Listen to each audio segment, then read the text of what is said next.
Okay. Right, good evening everyone. Good evening. For those who don't know me, he's already stolen my line. My name's Philip Byrne. I've been a good friend of Mike's for 45 years actually. And I'm honoured to say a few words about him. I'll try and keep it brief, but those that know me know that that's not going to happen. So, first and foremost, many thanks to all of you for making the effort to be here tonight for Mike's special evening. A particular thanks for those that have travelled from quite far afield. And no, Joe, that doesn't mean Seaton Carew. I think the furthest travellers are probably Mickey Harvey. Can you give us a wave, Mickey? And Maureen. Maureen, give us a wave. Who've come all the way from Spain. That's absolutely true. They've come all the way from Spain. So thank you for all for being here. I know that Mike and Chris very much appreciate it. So Mike's reached that sort of important milestone of three score years and 10. A score which cannot go by without a few observations from me. I'll also tell a couple of anecdotes on behalf of some of the other close friends of Mike who were here tonight. They'll be called upon in due course. Okay. So what's so special about Mike? Well, what makes this normally quiet and unassuming man so special? Well, actually, quite a lot. I know Mike first and foremost as the founder, along with his brother Philip, of the Red Star Sunday football team, which he managed for a good number of years in the late 60s and early 70s. Mike reckons it was longer than that, but my memory doesn't stretch that far. There are many former players here tonight. Raise your hands, guys. The players, yeah, there we go. The team enjoyed a bit of success over the years, but that's not why all these old players are here for Mike tonight. No, it's because in forming and running Red Star, Mike became responsible for bringing a varied and colourful bunch of people together, who all these years later are still great friends because of Mike. None of us will ever forget the central role that Mike played in bringing us all together. So first and foremost, a little story from Joey Johnson. Where's Joey? Give us a wave, Joe. Okay. Perhaps Mike's oldest friend. And this story comes from way back in summer of 1969, when Joey tells me that Something in the Air by Thunderclap Newman was #1. And if you're old enough to remember that, I suggest you all go home and have an early night. Okay? So this is what Joey had to say. Mike and I went on Mike and I went to quite a lot of different places on holiday together. And one year he found a real bargain. £6 a week for a 4-berth caravan in the lakes. Nothing's changed, has it, Chris? Mike liked a bargain, and what could possibly go wrong? So at 6 p.m. on Saturday the 9th of August 1969, not that long ago really, Mike and I, along with Peter, Joey's brother, and Stan Suggett, another player, went on their latest Red Star football tour. After a 4-hour journey to the lakes, I'll leave it to your imagination what happened in between getting there. After a 4-hour journey with Mike driving and many pee breaks later, we finally arrived at the caravan. The first thing we noticed was a massive and very unfriendly Irish wolfhound roaming around in the farmyard. It eyed us up and it liked what it saw. He's a good looking lad, Mike. Anyway, we didn't need to go into the yard to get to the caravan, so it wasn't a problem. So we thought. Against all expectations, the caravan was clean and tidy, if a little old-fashioned, and we were quite happy with our bargain accommodation, at the princely sum of £1.50 per week each.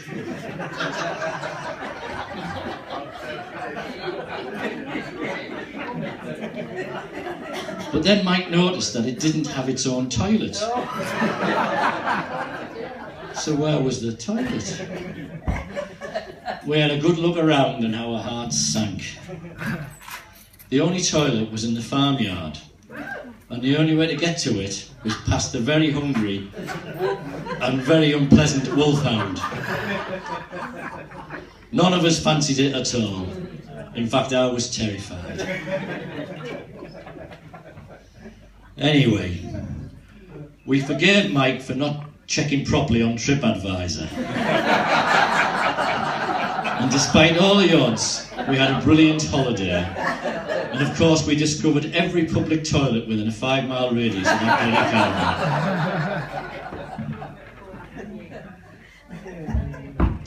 Anyway, holiday stories aside, Joe also wanted to say the following about Mike, and I quote him again.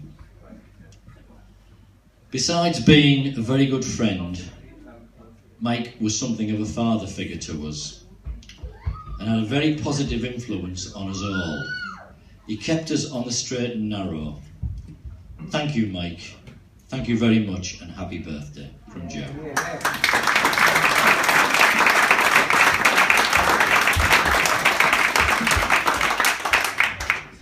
And now a story from another good friend, Dave Robinson. Give us a wave, Dave. They can't see you over there, Dave. So I'm quoting Dave again, okay? So I'm quoting Dave, not again. I'm quoting Dave. Hi, Mike. The first time I met you was when you were a football manager. Hee hee. And we were putting together a new football team. Sorry, you were putting together a new football team called Red Star to compete in the Sunday Afternoon League. I was very impressed when I was invited to join the team at their floodlit training facilities at Rift House. Little did I know that your house in Ventnor Avenue backed onto the recreation ground, and that the floodlights was something in your garden rigged up to an old car battery, which very seldom worked.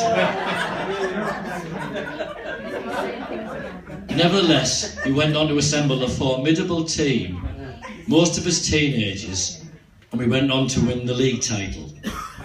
That's debatable. If David shows me it's right. At the end of the season, we decided to reward ourselves with a foreign holiday. It was pretty unusual in those days to go any further than Seaton Carew. But off we went, travelling through France and Spain in your cosseted Ford Cortina 1600E. I remember it was white and it was tasty. Yeah? So in your cosseted 1600E, which only you were allowed to drive. I remember that as well. You would never let anybody near it. And a 2-man tent between the 4 of us. Very cosy. You slept in the car. Good decision. For the whole 3 weeks. But I don't blame you, because it was your pride and joy, and life in the tent could be a bit chaotic after a good night out on the Costa. Thank you, Mike, for introducing me to international travel. And I will never forget my life in the fast lane with you and your Cortina 1600E. Thanks, Dave. Thank you very much. That's Dave.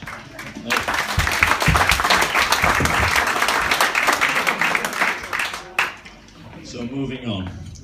So in the lead up to tonight's party, Mickey Harvey, where's Mickey? Nobody will stand up, will they? He's only got short legs. Stand up, Mickey. So, in the lead up to tonight's party, Mickey Harvey, one of Mike's oldest and closest friends, dropped me an email with his impromptu thoughts on Mike. Not an anecdote or a speech, but words that just came naturally and instinctively. In other words, he wasn't writing a speech, he was just writing me an email about his thoughts about Mike. So I want to quote from Mickey's email, because he said far better than I ever could what makes Mike so special to so many people in his life, including Chris, his children Matthew, Daniel, James and Chloe, his grandchildren, and of course all his close friends. So Mickey said, and I quote, "I'm sure Mike's party would be something everyone would wish to be a part of. He has touched so many of our lives, always in the most considerate and chivalrous manner. Personally, I'm a much better person for having known Mike. He is a true friend, and I'm sure that many of the Red Star guys here tonight would say the same about Mike. Hear, hear."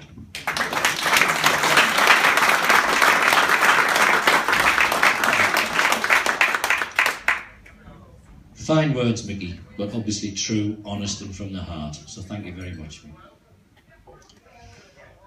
Mind you, Mike isn't always sweetness and light. Chris tells me he can be grumpy. Surely not.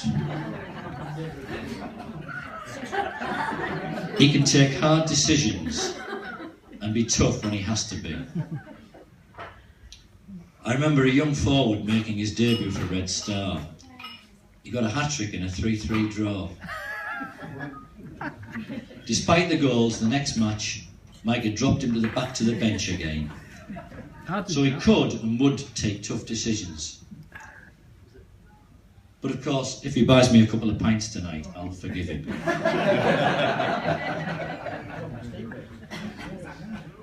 Mike, I know you're going to say a few words in a moment, and then we're going to cut the cake. But before that happens, I'd like all those that are sober, or those that are not drunk, to stand up and be upstanding and join me in raising their glass. Happy birthday! To Mike, a very special man. To Mike. Thank you very much.